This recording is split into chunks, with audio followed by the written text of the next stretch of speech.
Bismillahirrahmanirrahim. Assalamualaikum warahmatullahi wabarakatuh. Alhamdulillahirabbil alamin ala umuri dunya wadin wassalatu wassalamu ala asrofil anbiya'i wal mursalin wa ala alihi wa sahbihi ajmain.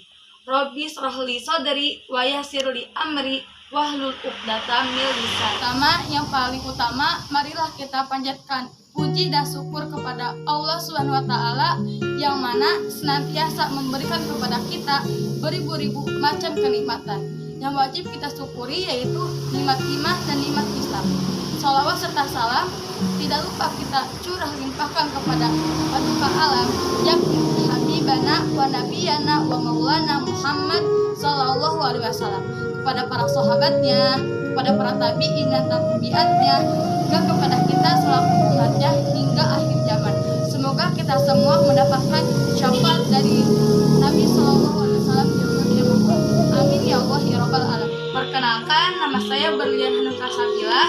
Saya dari kelas 1B dengan NPM 20106311110057. Di sini saya akan menjelaskan atau mempresentasikan sedikit tentang hadis dhaif munqati. Sebelum saya membahas hadis munqati, saya akan menjelaskan dulu apa yang disebut dengan hadis dhaif.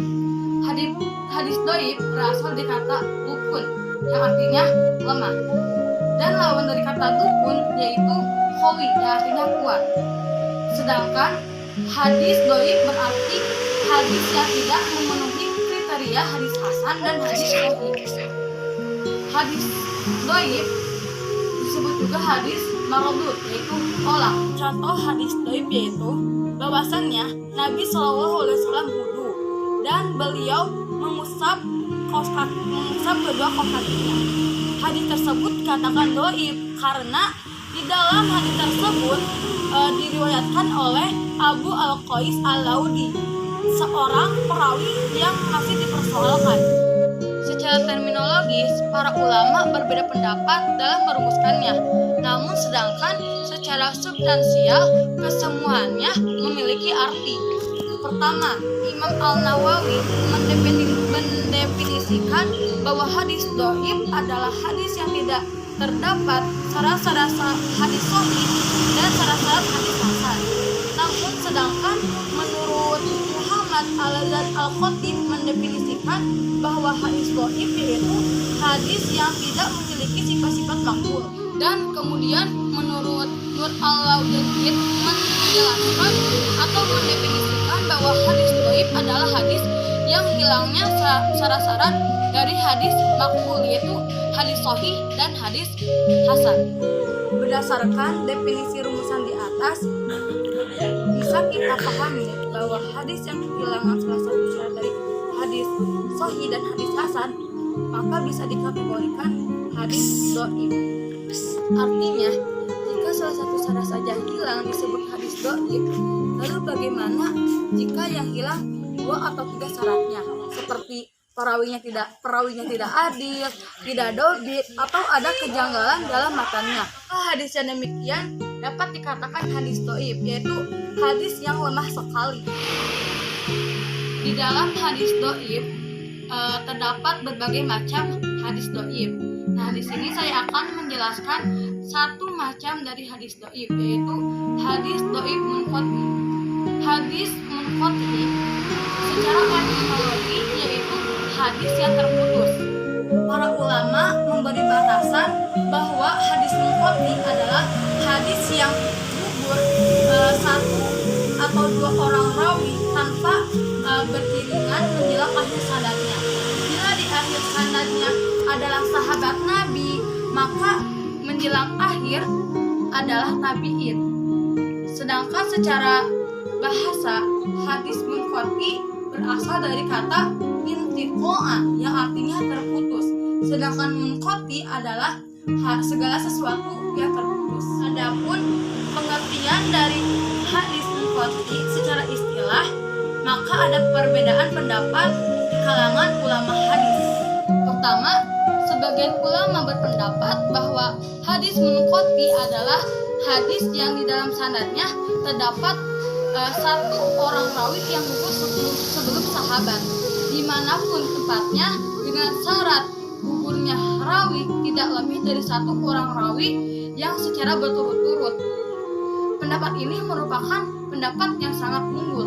Kemudian ada lagi, sebagian ulama berpendapat bahwa hadis munqati adalah hadis yang tidak sambung sanadnya. Contoh dari hadis munqati, Bismillahirrahmanirrahim.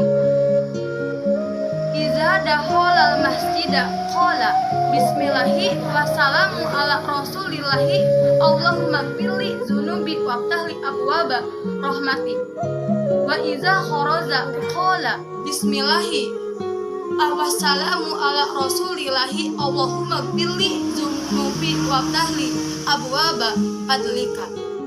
Yang artinya, ketika Rasulullah SAW masuk masjid, beliau berdoa dengan menyebut nama Allah serta salam kepada Rasulullah, "Ya Allah, ampunilah semua dosa-dosaku dan bukakanlah pintu-pintu rahmat-Mu." Ketika beliau keluar, beliau berdoa dengan menyebut nama Allah, semoga kesejahteraan terlimpah kepada Rasulullah, "Ya Allah, ampunilah semua dosa-dosaku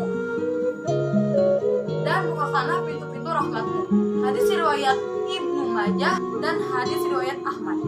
Di dalam hadis di atas, mari kita telaah rawi tersebut.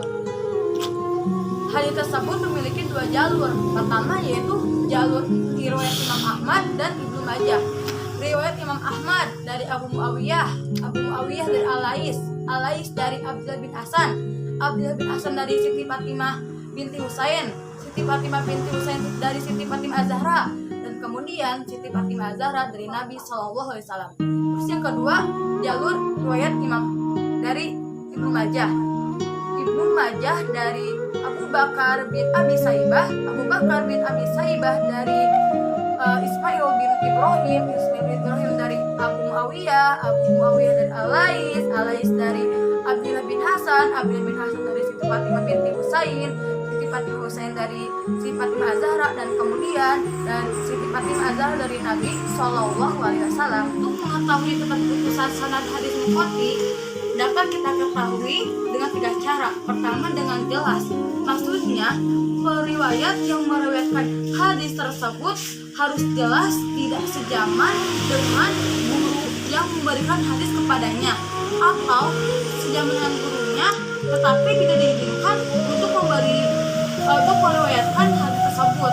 Hal tersebut bisa diketahui dari tahun lahirnya atau tahun wafat mereka. Kemudian yang kedua yaitu dengan sama-sama. Maksudnya, bila di dalam hadis tersebut tidak ada tahun lahirnya, tahun wafatnya, maka hadis tersebut harus diketahui oleh ahlinya.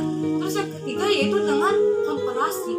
Maksudnya, hadis membandingkan hadis-hadis dengan hadis lain, apakah hadis tersebut hadis munqati atau bukan. Jadi bisa kita simpulkan bahwa hadis munqati adalah hadis yang buku 1 rawi sebelum sahabat. Sekian dari penjelasan materi yang saya sampaikan. Mohon maaf bila ada kesalahan dalam menyampaikan materinya. Wabillahi taufiq wal hidayah. Wassalamualaikum warahmatullahi wabarakatuh.